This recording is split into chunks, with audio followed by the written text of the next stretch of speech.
सोचिए, आप एक ऐसे कमरे में हैं जहां कोई खिड़की नहीं, कोई दीपक नहीं, पूरा अंधकार। और फिर भी आप देख रहे हैं, पहाड़ दिख रहे हैं, नदियां दिख रही हैं, लोग दिख रहे हैं। ये स्वप्न है। किंतु रुकिए, ये प्रकाश आया कहाँ से? विज्ञान के पास इसका उत्तर नहीं है। मनोविज्ञान के पास आधा उत्तर है, किंतु हजारों वर्ष पहले मांडूक्योपनिषद ने इसका पूरा उत्तर दिया था, एक ही शब्द में, तेजस। किंतु तेजस को समझने से पहले एक क्षण पीछे चलते हैं। पिछले अध्याय में हमने आत्मा के पहले अंश को जाना, वैश्वानर, जागृत अवस्था। जब आंखें खुली हैं, दुनिया दिख रही है, मन बाहर दौड़ रहा है, वो वैश्वानर है। उसका सिर स्वर्ग है, चरण पृथ्वी है, वो इतना विशाल है। किंतु जब आंखें बंद होती हैं, वैश्वानर कहीं खो जाता है और उसकी जगह कुछ और आता है, वही तेजस है। चौथा मंत्र, स्वप्न स्थानो अंतः प्रज्ञः सप्तांगः एकोनविंशति मुखः प्रविविक्त भुक् तेजसो द्वितीयः पादः। ये मंत्र आत्मा के दूसरे अंश को समझाता है, जिसे तेजस नाम दिया गया है। तेजस स्वप्न अवस्था है। ये वैश्वानर से उल्टा है। वैश्वानर का ध्यान बाहर था, दुनिया की तरफ। तेजस का ध्यान भीतर है, अपने ही प्रकाश की तरफ। और ये जो अनुभव करता है वो बाहर की कोई चीज नहीं, न खाना, न पानी, न स्पर्श। ये केवल मन की यादों को अनुभव करता है। जो दिन में देखा, सुना, महसूस किया, रात को वही स्वप्न बनकर लौटता है। स्वप्न की अवस्था में एक आश्चर्य होता है। स्वप्न में आप ऐसे स्थानों पर होते हैं जहां कभी गए नहीं, ऐसे लोगों से मिलते हैं जो वर्षों से नहीं देखे, ऐसी घटनाएं होती हैं जो कभी हुई नहीं। वो प्रकाश कहां से आता है? शंकराचार्य का उत्तर है, भीतर से। इसीलिए ये तेजस है, तेज, जो स्वयं प्रकाशमान है। और ये अनुभव क्या करता है? जागृति में जो अनुभव होता है वो ठोस होता है। खाना खाया, पानी पिया, किसी को छुआ, वो सब वास्तविक था। किंतु स्वप्न में वो सब नहीं होता, वहां केवल यादें होती हैं। मन के भीतर जो छाप बची है वही स्वप्न बनती है। इसीलिए स्वप्न का अनुभव सूक्ष्म है, दिखता है, महसूस होता है, किंतु छूने पर कुछ नहीं मिलता। शंकराचार्य इसे और गहरे समझाते हैं। ये छापें जो मन पर पड़ती हैं, इन्हें संस्कार कहते हैं। जैसे कपड़े पर दाग लग जाए, रात को इंद्रियां विश्राम करती हैं, बाहर की दुनिया बंद हो जाती है, किंतु वे संस्कार भीतर जागते रहते हैं और स्वप्न बन जाते हैं। इसीलिए स्वप्न जगत नया नहीं है, वो आपके जागृत जीवन का ही प्रतिबिंब है।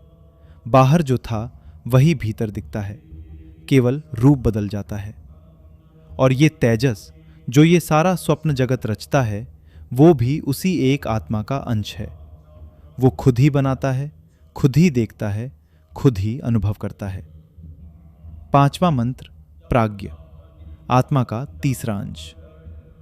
यत्र सुप्तो न कंचन कामम कामयते न कंचन स्वप्नम पश्यति तत्सुषुप्तम। सुषुप्त स्थान एकी भूतः प्रज्ञान घन एवानंदमयो ह्यानंद भुक् चेतो मुखः प्राज्ञस्तृतीयः पादः। ये मंत्र आत्मा के तीसरे अंश को समझाता है, जिसे प्राज्ञ नाम दिया गया है।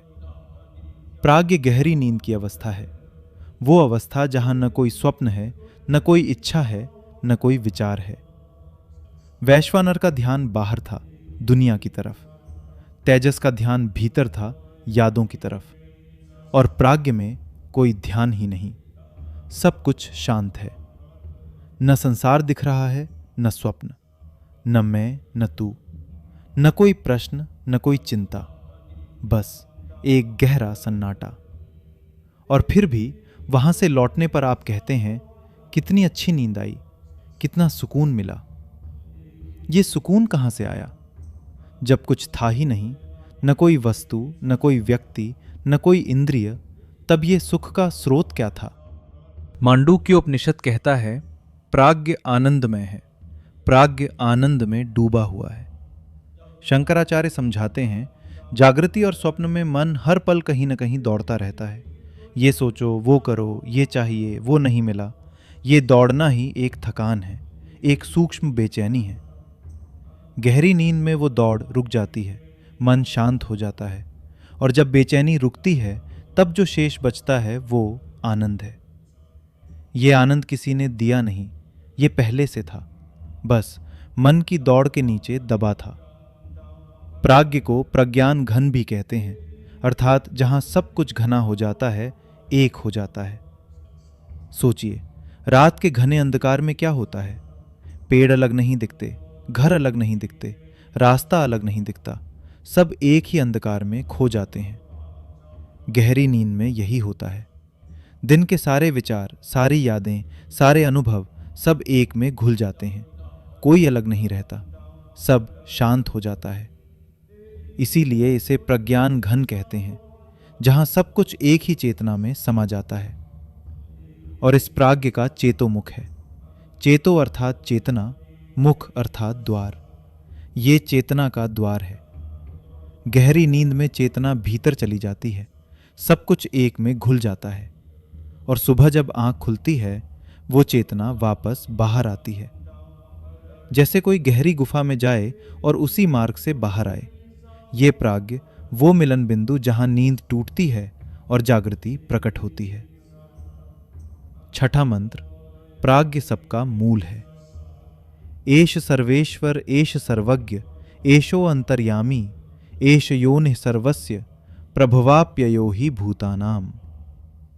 ये प्राज्ञ ही सबका ईश्वर है, ये सर्वज्ञ है, ये अंतर्यामी है, ये समस्त जीवों की उत्पत्ति और लय का स्थान है। अंतर्यामी, वो जो भीतर से नियंत्रित करता है। इस शब्द को थोड़ा अनुभव करें। अभी आपकी श्वास चल रही है, आप उसे चला नहीं रहे। हृदय धड़क रहा है, आप उसे नहीं धड़का रहे। आपके रक्त में असंख्य क्रियाएं हो रही हैं, आपकी उनमें कोई भागीदारी नहीं। कोई है जो ये सब कर रहा है, बिना किसी प्रयत्न के, बिना किसी शोर के। वो अंतर्यामी, यही प्राज्ञ है। शंकराचार्य कहते हैं, ये प्राज्ञ दो तरह से ईश्वर है। पहला, आपके भीतर, अभी इसी क्षण। आपकी श्वास चल रही है, आपने नहीं चलाई। हृदय धड़क रहा है, आपने नहीं धड़काया। आंखें देख रही हैं, कान सुन रहे हैं, आप बस अनुभव कर रहे हैं। कोई भीतर से ये सब चला रहा है, वो प्राज्ञ है। दूसरा, पूरे ब्रह्मांड में। सूर्य प्रतिदिन उगता है, किसमें कहा? वायु चलती है, किसमें भेजी? नदियां बहती हैं, किसमें बहाया? देवता, मनुष्य, पशु पक्षी, सब में वही एक चेतना है, वही प्राज्ञ है। किंतु ये शासन किसी राजा जैसा नहीं। राजा बाहर बैठता है और आदेश देता है, वो अलग है, प्रजा अलग है। किंतु प्राज्ञ ऐसा नहीं है। सोचिए, मिट्टी से घड़ा बनता है। घड़े में मिट्टी बाहर से नहीं आई, घड़ा खुद मिट्टी ही है। हर कण, हर हिस्सा, सब मिट्टी है। उसी प्रकार ये सृष्टि प्राज्ञ से बाहर नहीं है। ये पेड़, ये आकाश, ये मनुष्य, सब प्राज्ञ से बने हैं। प्राज्ञ इनके भीतर है, इनसे अभिन्न है। जैसे मिट्टी घड़े को नहीं जानती, घड़ा मिट्टी को नहीं जानता, फिर भी दोनों एक हैं। उसी प्रकार हम प्राज्ञ को नहीं जानते, किंतु हम उसी से हैं। और फिर कहा, योनिः सर्वस्य प्रभवाप्ययो हि भूतानाम। यह प्राज्ञ ही समस्त जीवों की उत्पत्ति और लय का स्थान है। जैसे लहरें सागर से उठती हैं, सागर ही उनका जन्म है, सागर ही उनका अंत है। लहर कितनी भी बड़ी हो, कितनी भी छोटी हो, अंत में सागर में ही समा जाती है। उसी प्रकार समस्त जीव, देवता हों या मनुष्य, पशु हों या पक्षी, सब इस प्राज्ञ से उठते हैं और इसी में लौट जाते हैं। किंतु यहां रुकिए, प्राज्ञ इतना विशाल है, सर्वेश्वर है, सर्वज्ञ है, अंतर्यामी है, फिर भी यह अंतिम सत्य नहीं है। क्यों? क्योंकि प्राज्ञ में अभी भी अज्ञान का एक पर्दा है। जैसे बादल सूर्य को ढक लेते हैं, सूर्य है किंतु पूरा नहीं दिखता। उसी प्रकार प्राज्ञ आनंद को जानता है, किंतु अपने असली स्वरूप को नहीं जानता। इसीलिए चौथा पाद है तुरीय।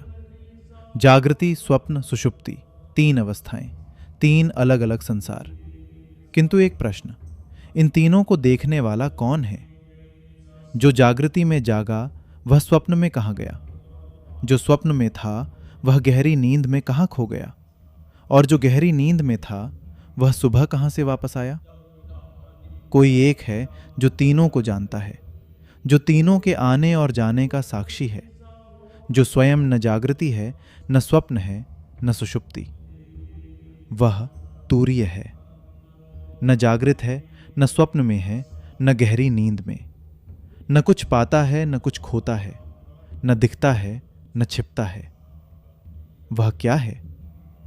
मांडूक्य उपनिषद के आगे के मंत्रों में इसका उत्तर है।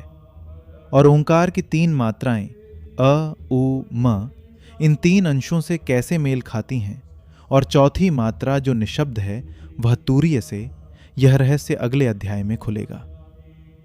और एक छोटा सा अभ्यास आज के लिए। कल सुबह जब आंख खुले, एक क्षण रुकें, संसार में उतरने से पहले। बस एक श्वास। और यह स्मरण करें, जो अभी जागा वह केवल यह शरीर नहीं है, वह वैश्वानर है, वह जिसमें सूर्य नेत्र है और पृथ्वी चरण है। यह एक स्मरण, यही इस उपनिषद का पहला उपहार है। ओम तत् सत। अगले अध्याय में तूर्य का वर्णन, वह जो न कहा जा सकता न सुना जा सकता, फिर भी उपनिषद ने उसे शब्दों में बांधने का साहस किया, क्योंकि जब तक शब्द नहीं होंगे मन उस ओर मुड़ेगा कैसे? अगर आपको यह कथा और शास्त्रों की सरल व्याख्या पसंद आती है तो सर्व लाइफ को जरूर सब्सक्राइब करें। हम यहाँ पुराणों और शास्त्रों को आसान भाषा में समझाते हैं।